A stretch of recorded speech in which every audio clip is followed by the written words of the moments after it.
And I now have the pleasure to give the word to the representative of the Russian Federation. Thank you, Mr. President.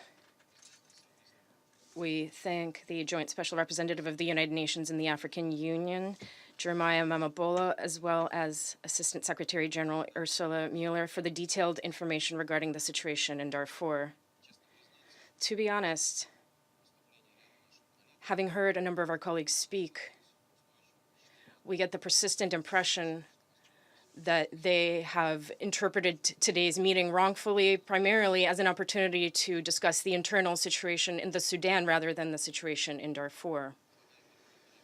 We believe that this is not the right way to work. The Security Council does not have the mandate to discuss the development of political processes in that country. It is essential to avoid any statements or actions that could be interpreted as interference into its internal affairs. We call on all colleagues in the Council to keep this in mind. As regards the situation specifically in Darfur, we note that the situation in that region remains stable overall.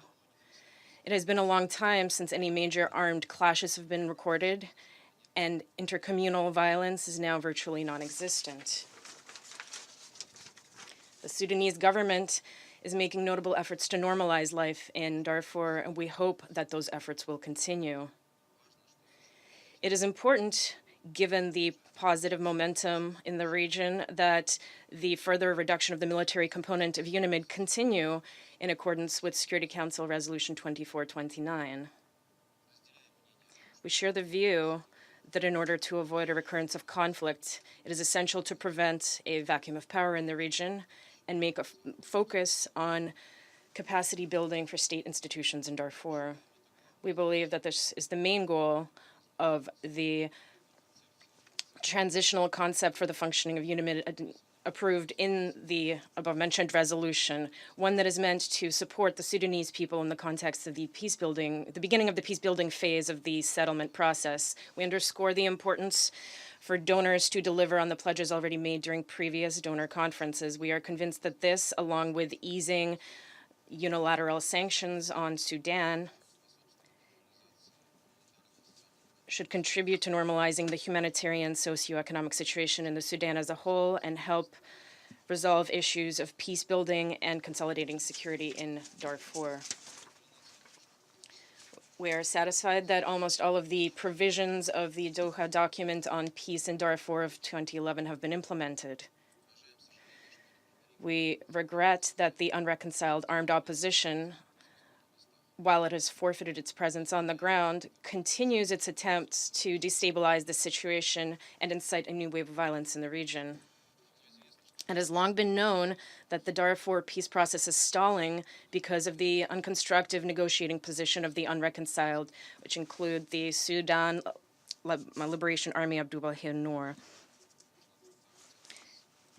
That is precisely how one can interpret the refusal of the non-signatory movements to the Doha document to implement the 6th of December pre-negotiation framework signed in Berlin and mediated by the AU. Along the same lines, we note the decision announced on March 20th by the Sudan Call movement to withdraw from the Tabamgampi roadmap.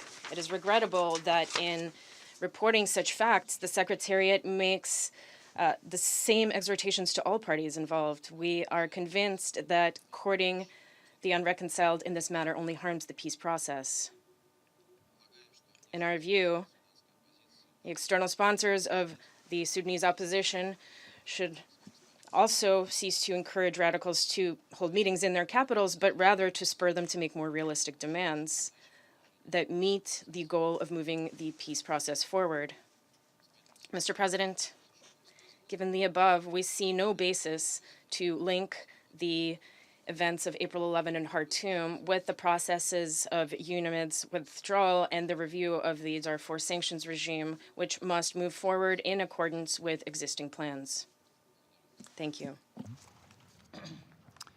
I thank the representative of the Russian Federation.